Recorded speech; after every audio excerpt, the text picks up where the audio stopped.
नमस्कार, आदाब। आप देख रहे हैं खबर अड्डा और मैं हूं आपके साथ सुम्बुल इरम। दोस्तों, सुप्रीम कोर्ट के आदेश की धज्जियां उड़ाने वाले योगी सरकार के अफसरों को अब सुप्रीम कोर्ट ने जोर का झटका दे दिया है। जी हां, यूपी के कुशीनगर की मदनी मस्जिद को जबरन गिराने के मामले में सुप्रीम कोर्ट का जबरदस्त एक्शन अब सामने आ गया है और इस क्रिया में बुलडोजर बाबा की पुलिस और अफसर बुरी तरह से फंस चुके हैं और इस एक्शन के लपेटे में आ गए हैं और ऐसा लपेटे में आ गए हैं कि भागदौड़ मच गई है, क्योंकि खबरों की माने तो जिस तरह का कड़ा आदेश सुप्रीम कोर्ट ने दिया है उससे तो यह तय है कि कार्रवाई तो होगी ही। तो दोस्तों, इस पूरे मामले पर सुप्रीम कोर्ट ने क्या कहा है और मस्जिद के गिरने के बाद कौन सा बवाल अब छिड़ गया है, सब आपको इस वीडियो में बताएंगे, तो आप हमारे साथ अंत तक बने रहिएगा। दोस्तों, सुप्रीम कोर्ट ने यह साफ कहा था कि अफसर जज की तरह काम ना करे, प्रशासन खुद को कोर्ट ना समझे, सिर्फ आरोपी हो जाने से बुलडोजर चलाने का आधार नहीं हो सकता। यहां तक कहा था कि अपराधी साबित होने पर भी कोई भी बुलडोजर प्रक्रिया नहीं होगी। घर गिराना, बुलडोजर चलाना सही नहीं माना जा सकता। अपराध एक का हो तो पूरे परिवार को सजा नहीं दी जा सकती। सुप्रीम कोर्ट ने बुलडोजर एक्शन की पूरी प्रक्रिया को साफ किया था, एक गाइडलाइन तय करी थी और सख्ती से मना किया था कि बिना पूरी कागजी कार्रवाई के, बिना नोटिस दिए कोई भी किसी भी तरह की बुलडोजर प्रक्रिया नहीं होगी। लेकिन फिर भी आज एक बड़ा मामला हम सबके सामने आ गया है। जी हां दोस्तों, कुशीनगर की मदनी मस्जिद का मामला अब तूल पकड़ चुका है और इसे लेकर योगी सरकार ने जो मनमानी दिखाई है, जो बुलडोजर चलाया है और सुप्रीम कोर्ट के आदेश को अपने बुलडोजर तले रौंदा है, इस पर अब सुप्रीम कोर्ट भड़क गया है। दरअसल 9 फरवरी को कुशीनगर के हाटा में स्थित मदनी मस्जिद को पुलिस और प्रशासन की टीम ने ढहा दिया। पुलिस और प्रशासन के अफसरों का आरोप था कि नक्शे के विपरीत निर्माण और मस्जिद की ओर से अवैध कब्जा किया गया है। 2 पॉकलैंड मशीनों की मदद से मस्जिद के अवैध हिस्से का दावा करते हुए इस तरह से तोड़ा गया था कि पूरी मस्जिद की दीवारों में दरार आ गई। और दोस्तों, सबसे खास बात तो यह थी कि योगी बाबा के अफसरों ने इसको मस्जिद के अवैध अंश का शांतिपूर्ण ध्वस्तीकरण बताया था।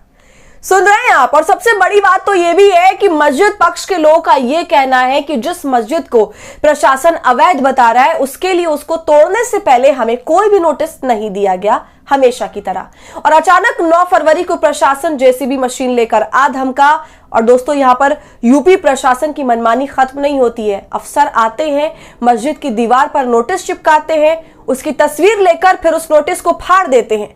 ये सब कुछ 9 फरवरी को ही हुआ है। और फिर अफसर सीसीटीवी कैमरे का तार भी काट देते हैं और नया सीसीटीवी नगर पालिका कार्यालय के पोल के पास लगा देते हैं। तो सुन रहे हैं आप, कैसी मनमानी की गई है, या साफ तौर से इसे गुंडागर्दी कहा जाएगा।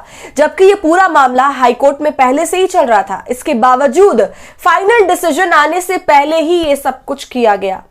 तो अब ये मामला सुप्रीम कोर्ट पहुंच गया है। जी हां, और सुप्रीम कोर्ट ने जमकर इस पर यूपी सरकार, प्रशासन और पुलिस सबकी क्लास ले ली है, साथ ही कई सख्त सवाल भी पूछ डाले हैं। देखिए, इस पर खबर भी मौजूद है। कुशीनगर मदनी मस्जिद पर बुलडोजर एक्शन से सुप्रीम कोर्ट नाराज, अधिकारियों को जारी किया अवमानना का नोटिस, 2 हफ्ते में मांगा जवाब। खबर में आगे लिखा है, कुशीनगर जिले में स्थित मदनी मस्जिद पर बीते दिनों प्रशासन ने बुलडोजर कार्रवाई की थी। इस कार्रवाई के खिलाफ सुप्रीम कोर्ट में मस्जिद पक्ष की तरफ से एक याचिका दाखिल की गई थी, जिस पर सुप्रीम कोर्ट ने अब जिम्मेदार अधिकारियों को अवमानना का नोटिस जारी किया है। साथ ही अधिकारियों से 2 हफ्ते में जवाब भी मांगा है। दोस्तों, सुप्रीम कोर्ट ने यह साफ कहा है कि क्यों न जिम्मेदार अधिकारियों के खिलाफ अवमानना की कार्रवाई की जाए। कोर्ट ने यह भी कहा कि अगले आदेश तक कोई तोड़फोड़ की कार्रवाई नहीं होनी चाहिए। यानी कुशीनगर जिला प्रशासन का बुलडोजर अगले आदेश तक खामोश रहेगा, क्योंकि याचिका में आरोप लगाया गया कि मदनी मस्जिद पर बुलडोजर एक्शन 13 नवंबर 2024 को दिए गए सुप्रीम कोर्ट के फैसले का उल्लंघन है। वही फैसला जो मैंने आपको शुरुआत में बताया। सुप्रीम कोर्ट ने पूछा कि जब हमने पहले से ही रोक लगा रखी थी तो कैसे मस्जिद को बुलडोजर से ढा दिया गया। दोस्तों, इस मामले में कोर्ट ने डीएम समेत सभी जिम्मेदार अधिकारियों को नोटिस जारी करते हुए कहा कि अवमानना करने वाले अधिकारियों को बख्शा नहीं जाएगा।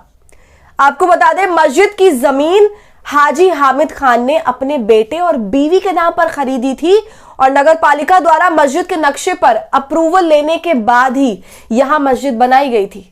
इसके अलावा कोई नई भूमि का अतिक्रमण नहीं किया गया था। लेकिन फिर भी यूपी प्रशासन ने खुद को ही पूरा का पूरा लॉ एंड ऑर्डर मान लिया। दोस्तों, इस पूरे मामले के पीछे एक भाजपा नेता का हाथ बताया जा रहा है, जिनका नाम राम बच्चन सिंह है।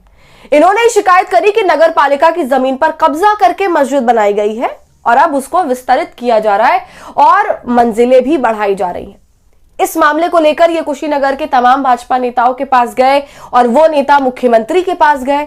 इसके बाद ये मामला हाईकोर्ट पहुंचा और जब तक हाईकोर्ट ने इस पूरे मामले पर स्टे ऑर्डर लगाया हुआ था तब तक तो कुछ नहीं हुआ। लेकिन जैसे ही स्टे ऑर्डर हटा, अगले ही दिन बिना कोई नोटिस दिए बुलडोजर कार्रवाई कर दी गई। इस पर विपक्ष भी दोस्तों हमलावर है। कांग्रेस के नेता ने भी कुशीनगर की मस्जिद का दौरा किया और बताया कि अवैध तरीके से तोड़ा गया है मस्जिद को। तो देख रहे हैं आप किस तरह लगातार बुलडोजर की मनमानी चल रही है। हर दिन इस तरह की खबरें सामने आती रहती हैं और जब से दिल्ली में भाजपा की सरकार आई है तभी से बुलडोजर का भी तांडव शुरू हो गया है। भाजपा सरकार को सारी जमीनों पर अवैध मस्जिद, अवैध मदरसा, दरगाह ही खड़े हुए मिलते हैं और ये वहां पर अपना बुलडोजर लेकर पहुंच जाते हैं। कभी उनके हिसाब से मस्जिदों में मंदिरें दबी होती हैं तो कभी सरकार की जमीन। तो दोस्तों, आपको क्या लगता है इस तरह की मनमानी आखिर कब तक चलेगी? हमें कमेंट कर जरूर बताइए। वीडियो पसंद आई हो तो इसे लाइक और शेयर करें और खबर अड्डा को यूट्यूब पर सब्सक्राइब कर लें।